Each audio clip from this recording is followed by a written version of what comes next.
"I've been in love with someone else this whole time," she said. So I just said, "Okay," and walked away.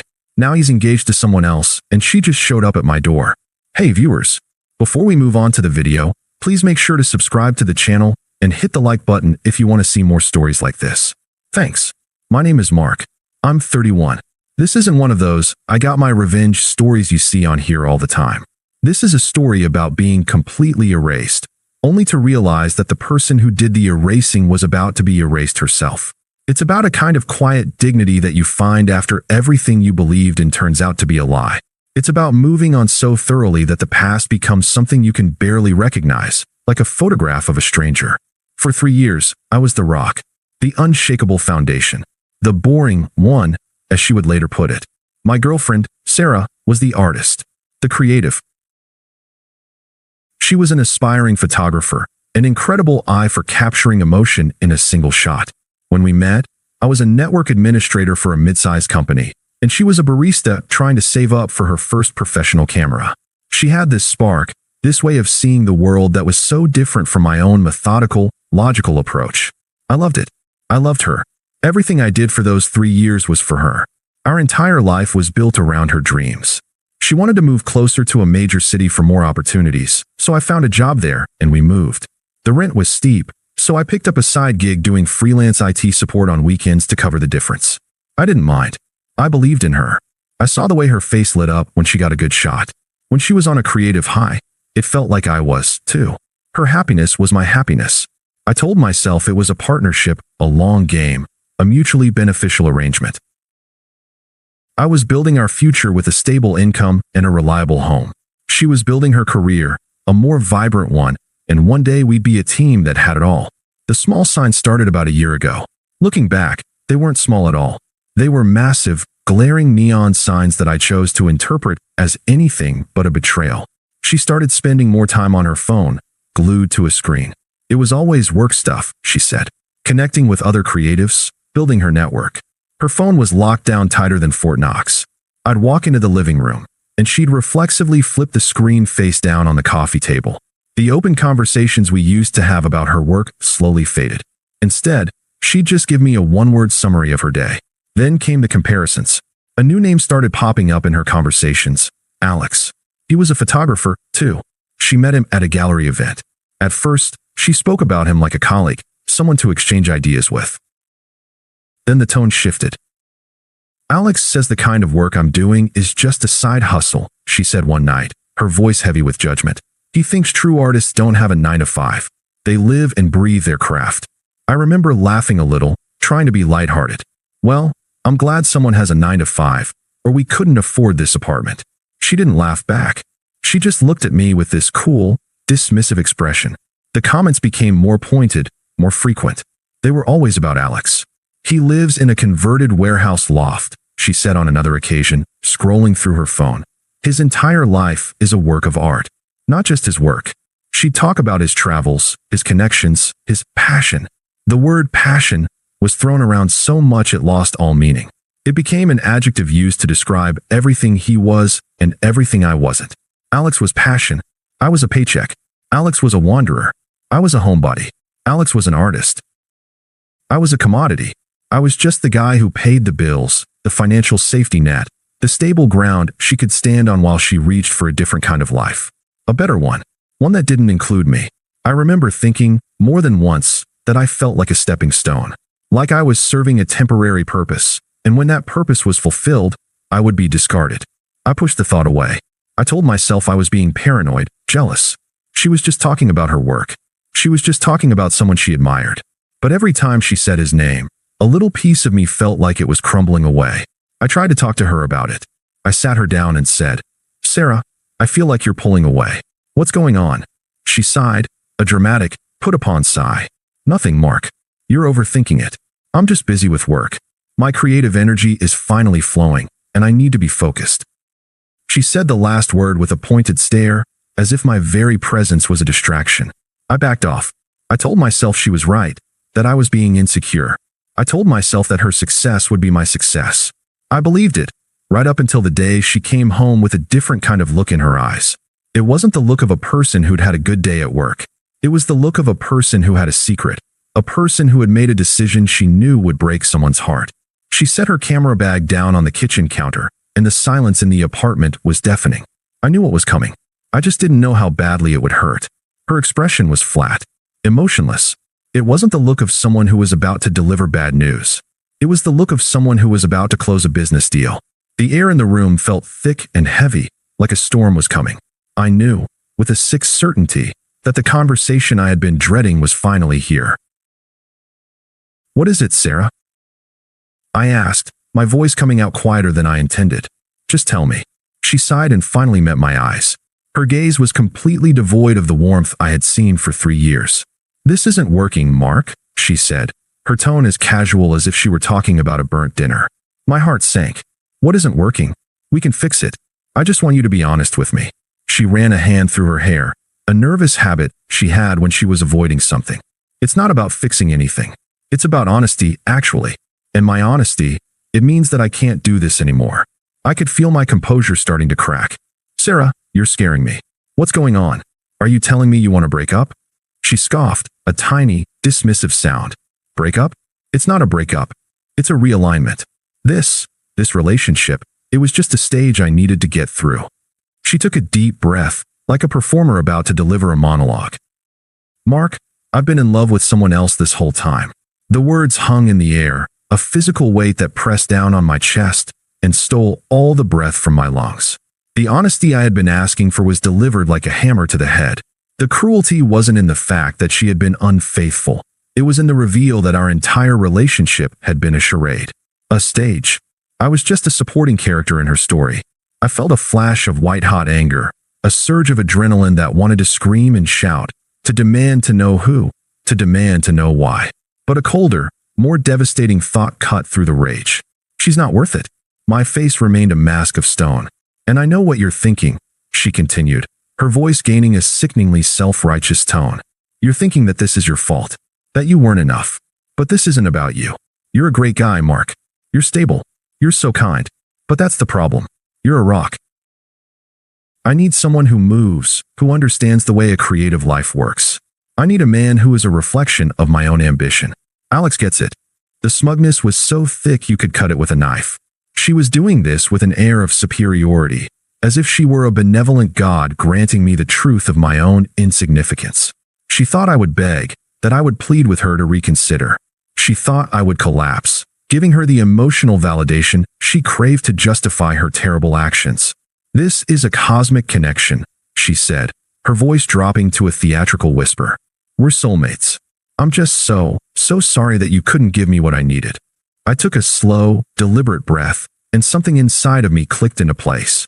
The anger, the pain, the betrayal. I felt it all, but I refused to let it show. She wanted a show, a big emotional scene, and I wasn't going to give it to her. She wanted me to be a victim, and I refused to play the part. My voice was calm, steady, and utterly detached. It was the voice of a man signing a document and walking away. "Okay," I said a single word. My gaze was fixed on a spot just over her shoulder. "I wish you luck." She just stood there, speechless. Her smug expression had been replaced with one of shock, as if a script had been thrown off a teleprompter. She was waiting for the emotional outburst, the tears, the confrontation. She was waiting for me to validate her narrative that she was worth begging for. I didn't say another word. I simply turned and walked into the bedroom. I started packing, not furiously, not with slammed drawers or thrown clothes. I was methodical. I folded my shirts, rolled my socks, and placed my books into a cardboard box. As I worked, I could hear her in the living room, a ghost of her former self, just standing there. The silence was heavier than any argument could have been. It was the sound of a person who had been so sure of her own importance, confronted with her utter irrelevance. She was waiting for me to break, and I just kept packing. An hour later, I was zipping up my last duffel bag. She finally came to the doorway, her voice uncertain for the first time. "What are you doing? You're actually leaving?" I didn't answer. I just walked past her, grabbed my keys, and opened the door. Her face was a mix of confusion and indignation. "You're not even going to fight for this?" she said, her voice rising. "After everything? After all this time?" I turned and looked at her one last time. There was nothing left to say. I didn't owe her a fight. I didn't owe her an explanation. I just walked out and closed the door behind me. I didn't text, I didn't call. I didn't even check her social media. I just vanished. I took my grief, my pain, and my betrayal, and I carried it somewhere she couldn't see. The first few weeks were a blur. The new apartment was empty and silent, a stark contrast to the life I had just left. I came home every day to an absence, an echoing hollowness. But slowly, that void became a blank canvas. I wasn't just existing, I was rebuilding. I picked up a new side gig that I actually enjoyed, working on custom computer builds for a few clients. I started running again, clearing my head with every step. I reconnected with old friends I had lost touch with because I had been so consumed with her world. The quiet dignity wasn't about being strong. It was about being smart. I knew that she wanted a reaction. She wanted to be able to tell her story of the tearful, broken ex she had to let go of. I wasn't going to give her that. I was going to be the guy who just walked away. And in doing so, I began to find a part of myself I hadn't realized I'd lost. I started making decisions for me, not for us. My life became my own again. The confusion and hurt slowly gave way to clarity. She hadn't just left me, she had set me free. 6 months passed. My life was completely different. I was in a better place, both literally and figuratively. My apartment was a reflection of my own interests, not just a stage for someone else's dreams. I had a small workshop set up in the spare room. The pain was still there, but it was a dull ache, not a searing wound. I was getting a beer with my friend Dave, who was friends with Sarah's crowd, too. He was the only one who didn't take sides, and the only one I trusted to give me the truth. He looked at me with a little surprise. "You look good, man," he said, taking a sip of his drink. "You've been completely off the grid. What's the secret?" "No secret," I said with a shrug. "Just focusing on work, you know, and taking care of myself. That's about it." He nodded slowly, then hesitated. "So, you haven't heard from Sarah at all then?" "No. I think we made that pretty clear 6 months ago." He looked down at the table, spinning his beer bottle. "Look, I'm not bringing this up to stir anything up. I just think you deserve to know." He finally looked at me, his expression a mix of pity and disbelief. "Alex just got engaged." I felt a strange sense of detachment. "Okay. To who?" I asked. "To some girl he met on a shoot in LA, Dave said, his voice lowering. "He proposed to her last week. Sarah, she's completely losing her mind. She's telling everyone that he used her, that he was never serious about their cosmic connection. He just needed an in to a few of her photographer circles in the city. He totally ghosted her the day after he proposed. He even blocked her. The irony was so sharp it almost made me laugh. He had done to her what she had done to me, only far more callously. She had been so smug, so sure that she was leaving me for a better, more passionate life. And that soulmate had just used her as a stepping stone to his own ambitions, then discarded her without a second thought. She was a footnote, a rung on his ladder. Dave sighed. "It's a mess. She's calling everyone she knows, trying to get his contact info, saying he owes her a huge apology. Her friends, even her family, they're starting to get tired of it. It's hard to have sympathy when she was so cruel to you."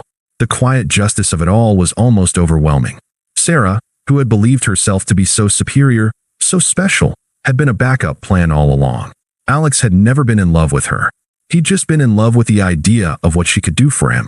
He had used her to get ahead, and she was the last to know. I took a long drink of my beer. I didn't feel any satisfaction, no sense of victory. Just a quiet confirmation of what I had always suspected. The entire thing had been a lie. And the saddest part was, she had believed it herself. "I don't need to hear about it anymore, man," I said to Dave, my voice calm. "It's not my problem." He nodded. "I figured. Just thought you should know." I was already far away from all of it. But I didn't know how desperate she was until a few days later, when the calls started coming. From her. The texts, too. It was a slow drip at first, a test of the waters. Then it became a flood. She wanted to talk. She needed me. She needed her rock, the one she had so casually thrown away. And she was about to discover, with devastating finality, that her rock was no longer there to break her fall. The first text came a week later. A single, bland message that felt like a test. "Hey, hope you're doing well." I didn't respond. A few days after that, another one. "I've been thinking about you a lot." I didn't respond to that one, either. The messages started to come more frequently, the tone shifting from casual to desperate. "I miss our talks. I miss you." She started calling. I never picked up. Her calls would go to voicemail, and she'd leave long, rambling messages. "I know I messed up, Mark. He wasn't who I thought he was. I made a huge mistake. Please, just talk to me." It was pathetic. The woman who was too good for my boring life was now begging for it back. The irony was suffocating. Then her friends started calling. They found me through Dave, which I found out later. I picked up one day, thinking it was a work call. It was her best friend, Melissa. "Mark?" she asked, her voice syrupy sweet. "It's Melissa. Listen, I know you guys have some stuff to work out, but Sarah is a mess. She needs you." "Melissa," I said, my voice flat. "I don't know what you're talking about. There's nothing to work out. Please, she needs a friend right now. You were always so good to her. You need to be there for her." "That's not my job anymore," I said, a wave of cold detachment washing over me. "I'm not the same person she left, and I'm not her friend." There was a pause on the line, and her voice went from sweet to accusatory. "You're being cruel, Mark. How can you be so heartless?" "I'm not heartless," I said. "I'm just not hers anymore." I hung up the phone and blocked her number. Her mother even reached out. She sent a long text pleading with me to save her daughter. She wrote about how Sarah was losing herself and that she never should have left a good man like me. It was all a desperate attempt to manipulate me into playing the role of her savior. I read the message, put my phone down, and went for a run. The emotional charge from it all was completely gone. I didn't feel angry. I didn't feel sad. I just felt nothing. She was a stranger. Her attempts became increasingly erratic. She started posting cryptic messages on social media about how some people can't handle the truth and how some people choose to run from their problems. She even posted an old photo of us together with a caption about missing what was real. It was all a performance, a frantic attempt to get a reaction. She was trying to drag me back into her drama, but I was a ghost. I was in my new apartment on a Friday night. It was finally starting to feel like home. The walls were painted a deep gray, my new furniture was comfortable and clean, and my custom PC was glowing from the corner. It was a space I had built for myself. There was no art on the walls, just a few framed photos of my own, landscapes from solo hikes I'd taken. My phone was silenced, my night was quiet, and I was at peace. Then there was a loud, aggressive knock on my door. I looked through the peephole and saw her. It was Sarah. Her face was haggard, her makeup was smeared, and her eyes were red. She looked like a ghost of the smug, confident woman who had left me 6 months ago. She hammered on the door again. I took a deep breath. I felt no fear, no anger, no sympathy, just a sense of finality. I opened the door. She took a step back, her eyes wide as she took in the new place, the new me. My new apartment was bigger, cleaner, and filled with a quiet confidence that our old place never had. I didn't say a word. I just looked at her, my face a blank mask. "Mark," she said, her voice a cracked whisper. "I know this is crazy. I had to see you. I had to talk to you. I made a mistake. I've been in hell. Please, just let me explain." I tilted my head slightly. "Explain what, Sarah?" I asked, my voice calm and low. "The mistake you made? The hell you've been in? I'm not the one who should be hearing this. But you're the only one who understands me," she pleaded, reaching out a hand as if to touch me. I took a step back. "I was a fool. You were my rock. He was a lie. I know that now." I looked past her at the empty hallway. My gaze was detached, as if she were a delivery driver I didn't recognize. "He wasn't a lie," I said. "He was the truth. He was what you chose when you chose to leave. You said you were in love with him. You chose him. This is what you chose." Her face crumpled. "But he left me. He's engaged to someone else. Don't you see? I have nothing left." For the first time, I felt a flicker of emotion. Not pity, but a sense of profound clarity. I looked directly into her eyes, and there was no warmth, no love, no forgiveness. There was only the calm, unshakable truth. "I am not the person you left," I said, my voice unwavering. "That person is gone. The person you're looking for doesn't exist anymore. You showed me who you really were, and because of you, I learned a very valuable lesson about myself." "What did you learn?" she begged, tears streaming down her face. "Tell me." "I learned that I'm capable of building a life that doesn't need you in it," I said. "And that's a life I'm not willing to compromise for anyone." I didn't wait for a response. I just took a step forward, reached out, and calmly shut the door. The sound was quiet but definitive. It was the sound of a period at the end of a long, painful chapter. It was the sound of my future beginning. Thanks for watching. Make sure to subscribe to the channel and hit the like button. What do you think about this story? Share it in the comments.